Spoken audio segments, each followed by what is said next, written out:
Hello, hello. Come on in the room. This is Brandlin. Hello to all of my Facebook saints, my YouTube saints, and my Sunday school dropouts. I hope you guys are having a wonderful and fabulous day. If this is your first time joining us live, welcome. We absolutely love having new people. So make sure to tell us that you're new and where you're from when you come in the room so that we can show you some love.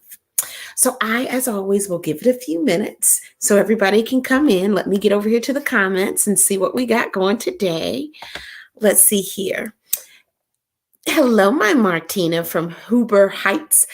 I had to put my doggy down. Oh, I am 70 and all alone now. I know you may not be in a space right now. First of all, I'm so sorry that you had to put your dog down.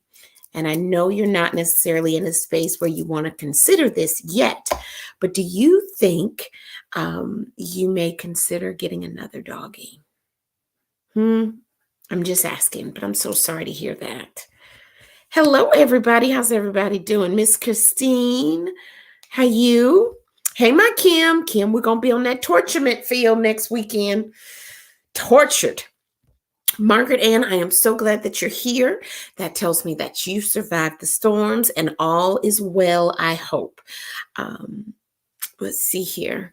Martina, as you can see, the family is showing you love and saying deepest condolences. I'm so sorry to hear about your dog. Oh, you'll think about it? Well, you gotta grieve. You gotta give yourself a moment. But we definitely, first of all, you're not alone.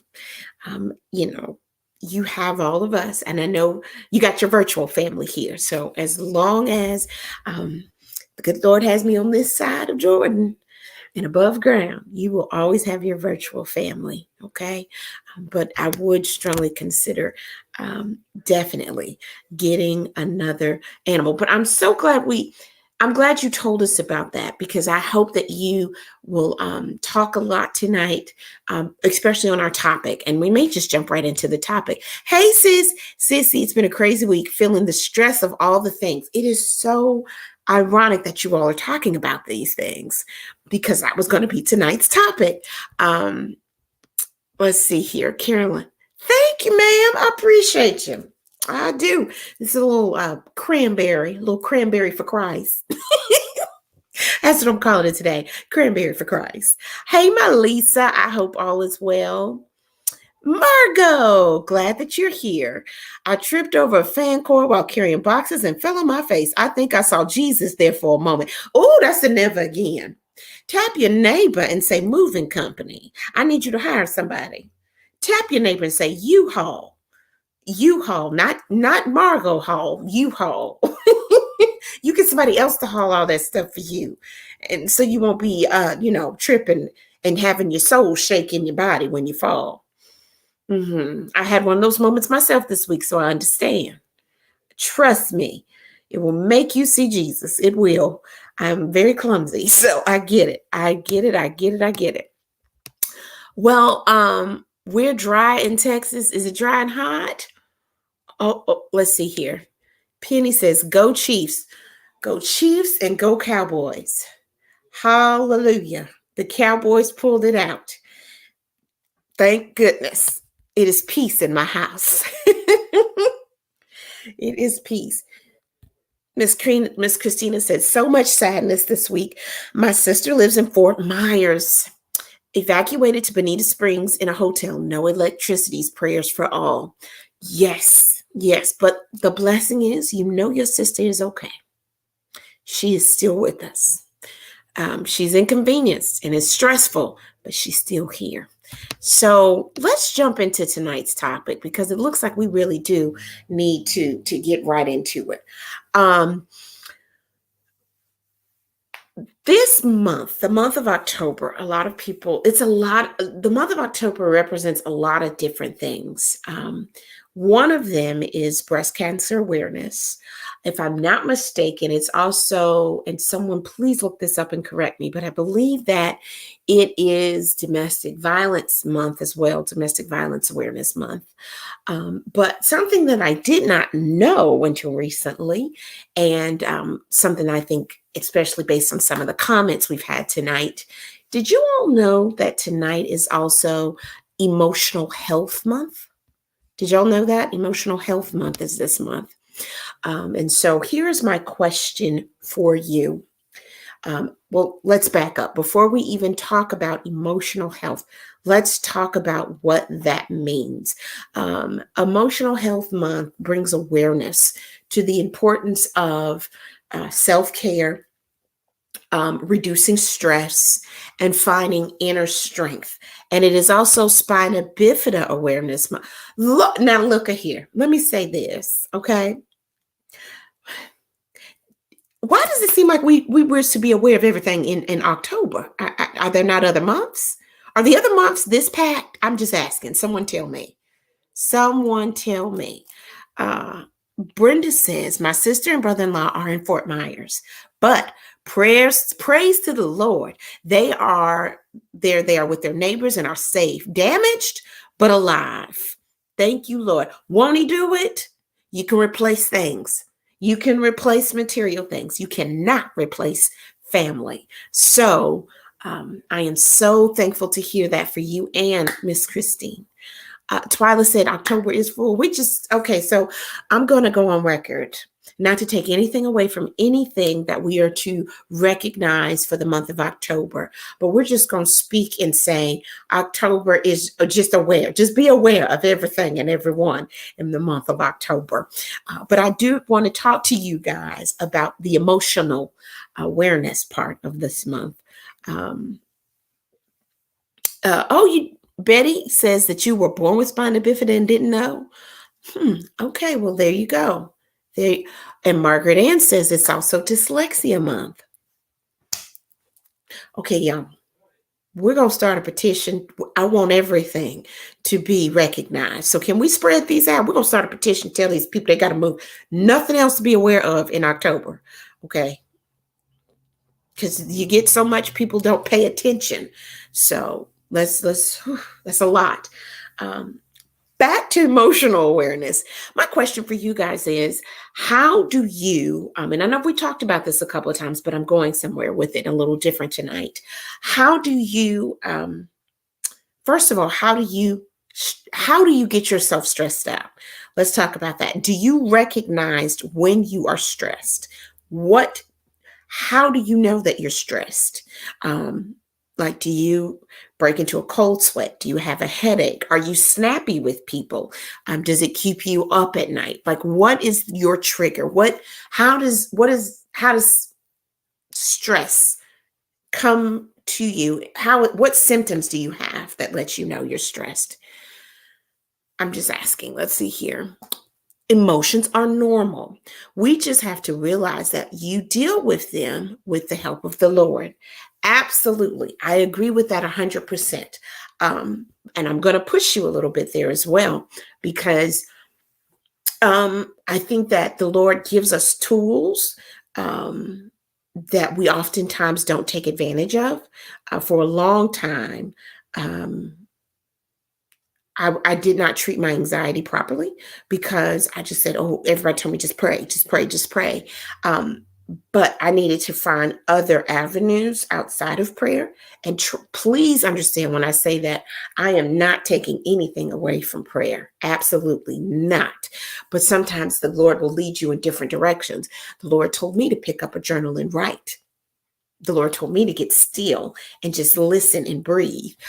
So there's when you pray, you can't just pray and think it's, oh, I prayed, I said something to God, so it's going to go away. No, you have to do more than that. And the main thing you have to do after you pray, or when you pray, prayer is a conversation.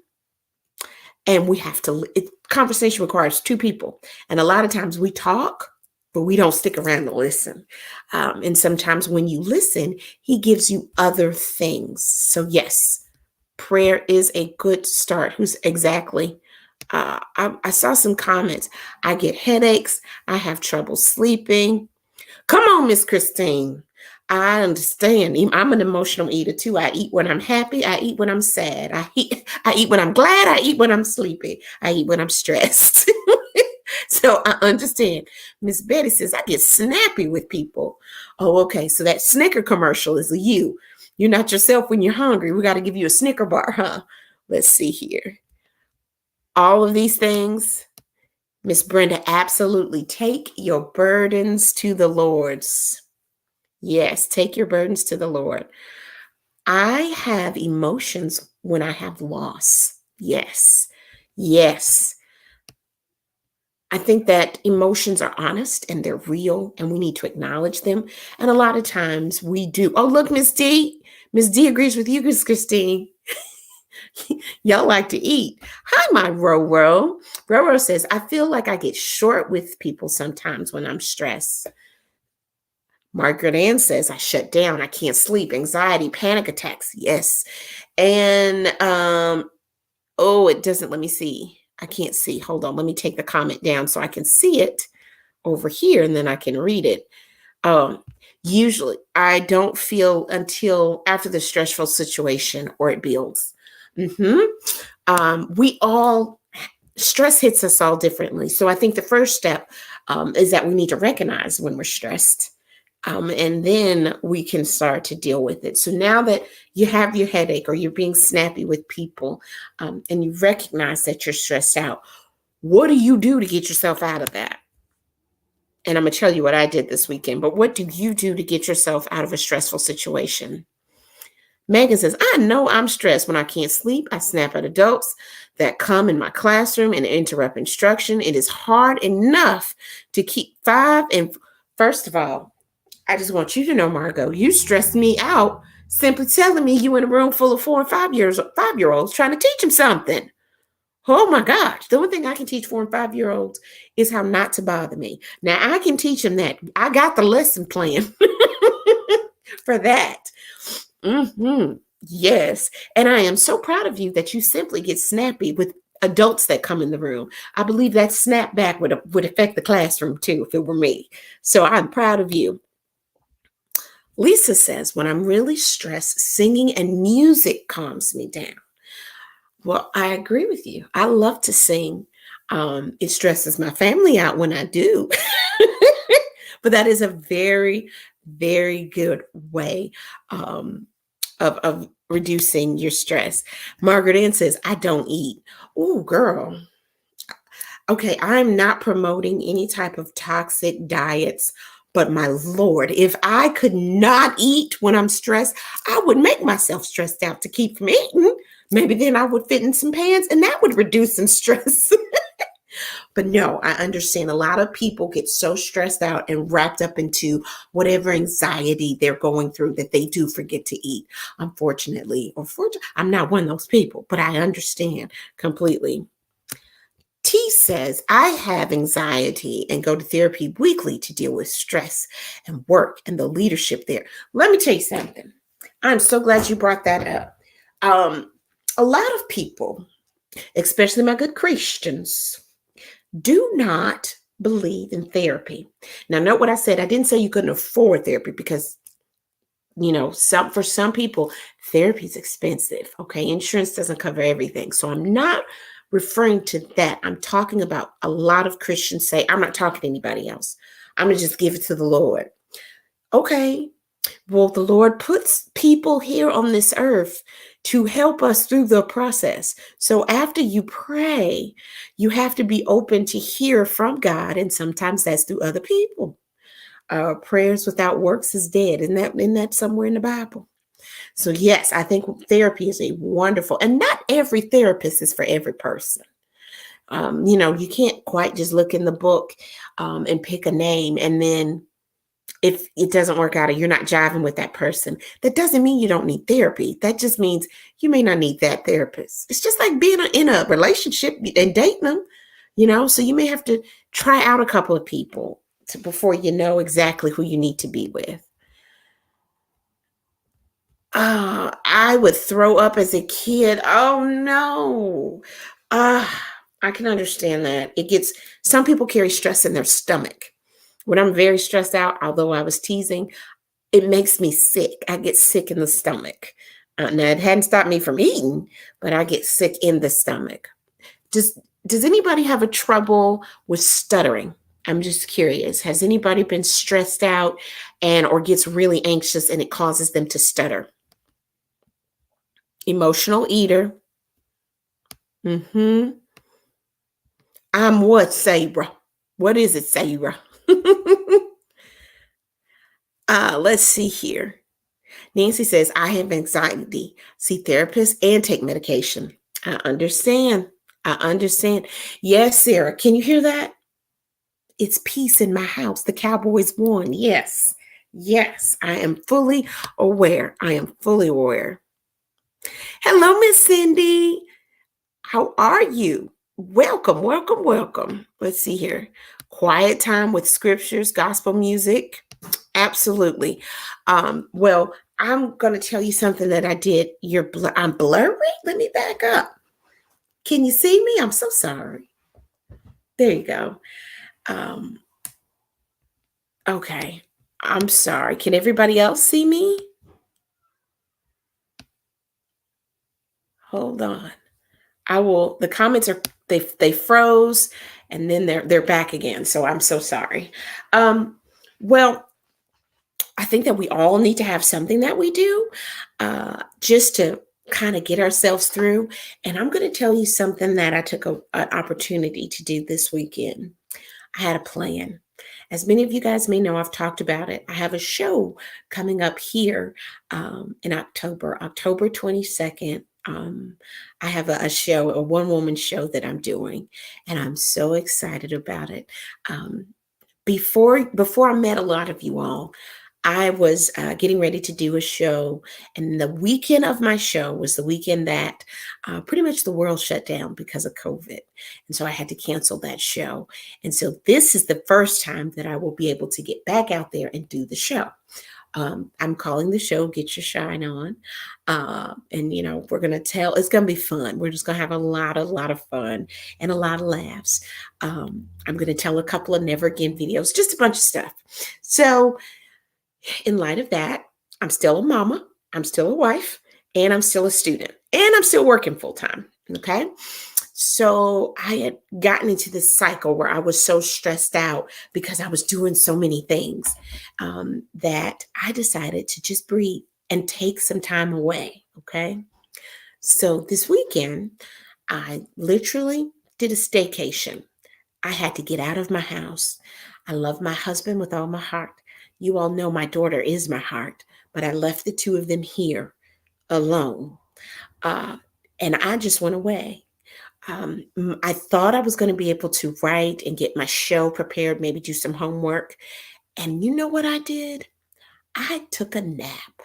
I slept and then I woke up. I sat by the water. I looked out over this beautiful view of the river that runs through Chattanooga. And I went back to sleep and I just relaxed. And when I tell you all, I've come back refreshed and renewed. And I understand that not everybody can do that. Sometimes you're not in a position to necessarily unwind and unplug. But let me tell you, what I will do, let me see here. Or your next show, can you sell virtual tickets for those of us who are not in the area? I will try my best, Sarah. I will definitely try my best. We'll talk about that in just a minute. Don't let me forget because I have something to tell you about the virtual part of it.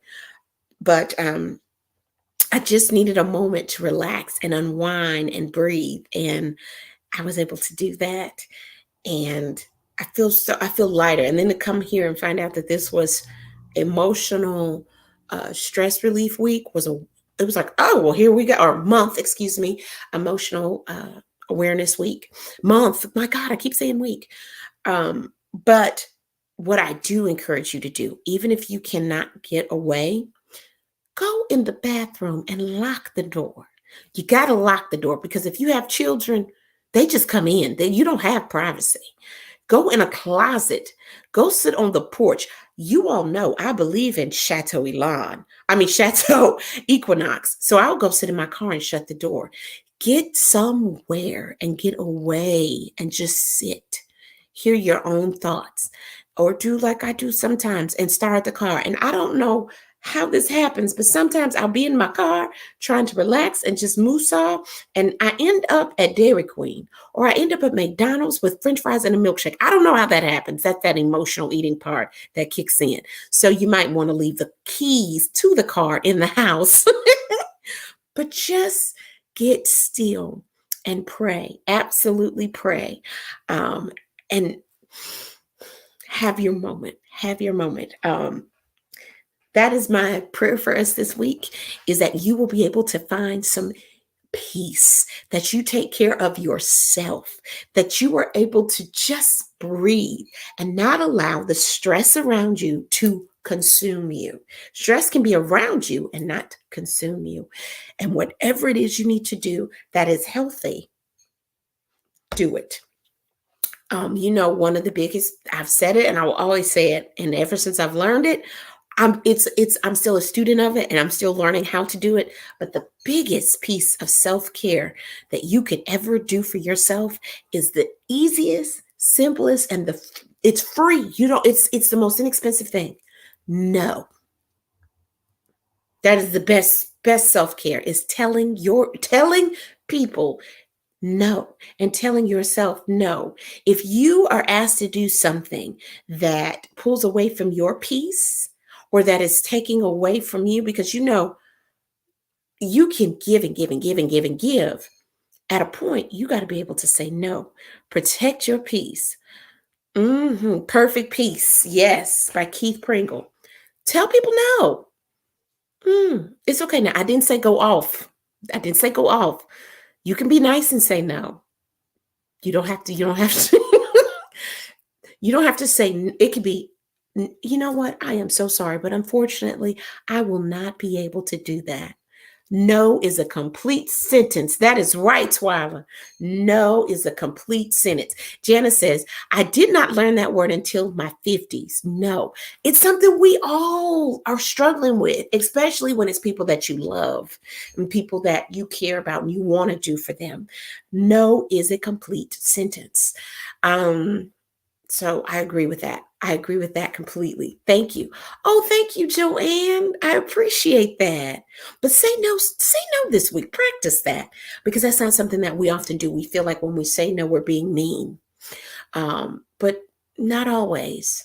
It's not how you say it. It's not what you say, it's how you say it. Okay? And it may upset some people, but that's okay.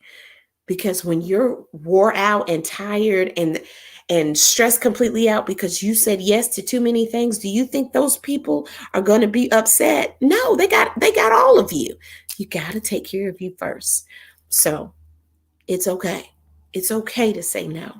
It's hard to say no, but you've learned. That is wonderful, Kelly. Kelly said, it's hard to say no, but you've learned. No is so hard for me. Oh, Miss Brenda, please know, saying no is hard for me too. I can't say no a lot of times. My sisters say that I have all the nieces and nephews and the grandchildren in the family. They say I have them spoiled rotten because I don't say no to them. Oh, come on, Sarah. That is so true. Self-care is not selfish. It is not.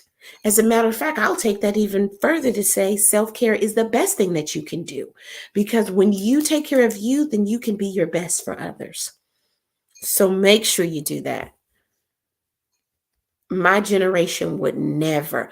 Agreed. And I'll be honest with you, I'm in that weird spot. I'm 40. And even on my job, I've just noticed this shift of things like people who are older than me, who are a little bit more seasoned. Their job, their career is their identity. Okay. If they perform well, if they do what they need to do, it speaks well of their character as a person. Okay. It's a part of who they are. Then there's people who are younger than me, who their idea is, which plays a lot into self-care, I think a little to the extreme. What can this job do for me? How can this job enrich my life? And so a lot of times younger people will switch jobs and it's nothing for them. And I'm not knocking that.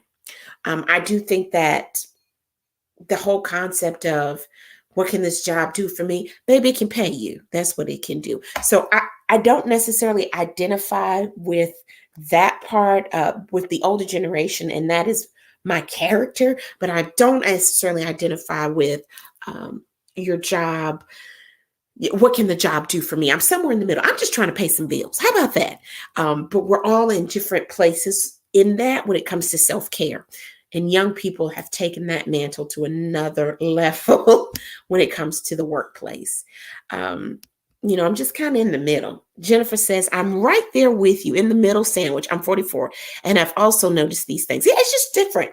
And for me at my job, I'm in charge of both sets, both groups. So I'm trying to speak uh, baby boomer and older, and I'm trying to speak.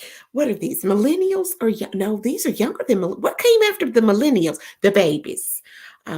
So you got to be able to figure out both, and that's stressful. So that's another reason why I had to take off this weekend. Listen. The other thing I wanted to tell you all, now that I've told you my prayer for you, is that you're able to have a stress-free week. And even if stress does come, that you are able to just bring, the babies are called Gen X Ys, zippers, the zippers, Gen Zipper. That's what that looks like to me. Gen X. Okay. Yes, Gen X. So, oh, I'm sorry. Yes. I want you guys to get your shine on. I know that a lot of you all aren't in this area. I'm trying my best to figure out a way to come to you guys.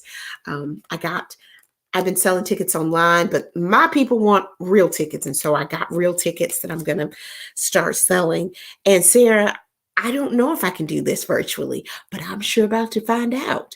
And so I will work on that this week. And if I can do this show virtually, oh, you better believe I'm going to make sure to put that out there for you guys. But I love you. Mean it. Get your shine on. Get your shine on. And this week, I want you to get your shine on by taking care of you, but not by what? Stop holding in negative energy. That's what I want you to do. Get your shine on, guys. And oh, Jonathan, I love you. I love you. I do. And hi, Joey. I love you too. Ain't no mountain high enough. I wish I could sing tonight. I would sing us out with that. But get your shine on, and I will see you guys next Sunday. Have a great, great week.